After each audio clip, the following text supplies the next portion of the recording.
درود بر شما دوستان عزیز و گرامی، همراهان کانال آموزشی ریاضیت. امیدوارم که حالتون خوب باشه. امروز میخوایم در رابطه با یکنوائی توابع صحبت کنیم.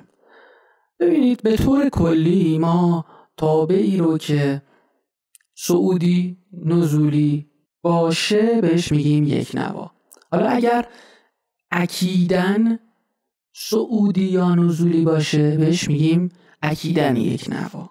حالا این اکیداً به چه معنیه و اون صعودی و نزولی به چه معنیه، بریم و به زبان ریاضی بخونیمش و تحلیلش کنیم. اگر x2 ما بیشتر از x1 باشه، زبان سادهش میشه این که هر چقدر که در راستای x پیش برم، به تبع اون fx2 ما هم بیشتر مساوی fx1 باشه. یعنی مقدار x2 ما در تابع بیشتر مساوی مقدار x1 ما در همون تابع باشه. در واقع هر چقدر که در راستای x پیش میرم، y های من هم افزایش پیدا کنه. ما به یه همچین چیزی میگیم تابع صعودی که شکلش یه همچین چیزیه. حالا چون مساوی هم داره، ممکنه یه جاهایی وای هاشون مساوی هم باشه. مثلا در واقع مرتبط با این x، اینجا یه x دیگه داریم که از اون x قبلی بزرگتره، اما وای هاشون یا همون fx شون مساویه. پس ما به یه همچین چیزی میگیم تابع صعودی. پس توی این حالت که هر چقدر x هامون زیاد میشن y هامون هم زیاد میشن، حالا یه جاهایی ممکنه y ها مساوی هم باشن، فقط میگیم صعودی.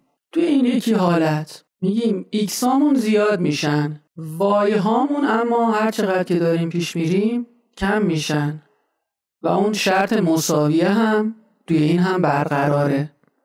یه همچین چیزی فرض کنید. حالا همیشه هم به این شکل نیست، ولی مفهوم این رو میرسونه. خب این در واقع میشه چی؟ میشه نزولی. حالا اگر که این مساوی در حالت صعودی و نزولی برقرار نباشه، یعنی تابع ما تماماً در تمامی نقاط افزایش یا کاهش داشته باشه. حالا این کاهش و افزایش میتونه غیر خطی باشه، حتی به صورت منحنی باشه، اما اینطور باشه که هر نقطه نسبت به نقطه قبل از خودش یا بیشتر باشه یا کمتر.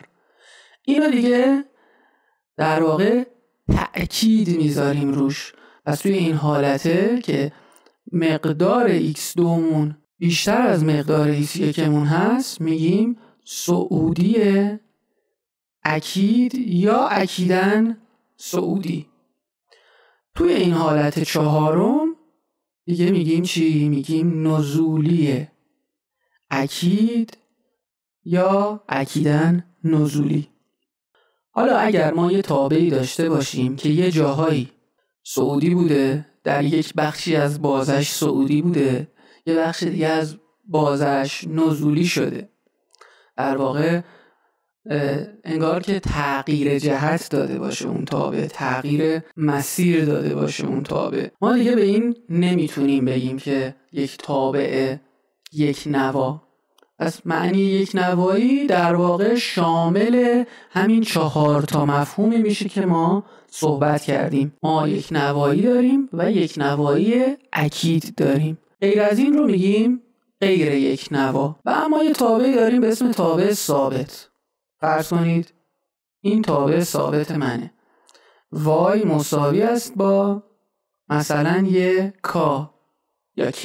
این y مساوی k هر عددی میتونه باشه. تابع ثابت میگن چی؟ میگن هم صعودی و هم نزولی است. پس این هم یکی از استثناءاته که میتونن حالا به عنوان جای خالی، صحیح و غلط یا هر جور سوال دیگه این رو مطرح کنن که معمولا هم سوال میشه این مورد. این بود از مفهوم کلی یکنوایی که تابع ما یکنوا هست یا اکیداً یکنوا هست یا غیر یکنوا هست.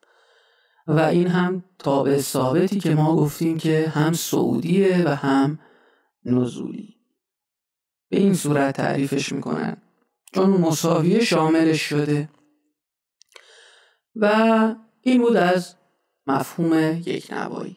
حالا با در واقع در ادامه ما مثال‌هایی هم خواهیم زد که امیدوارم پیگیر مباحث کانال باشید. موفق و پیروز باشید. خدا نگهدارتون.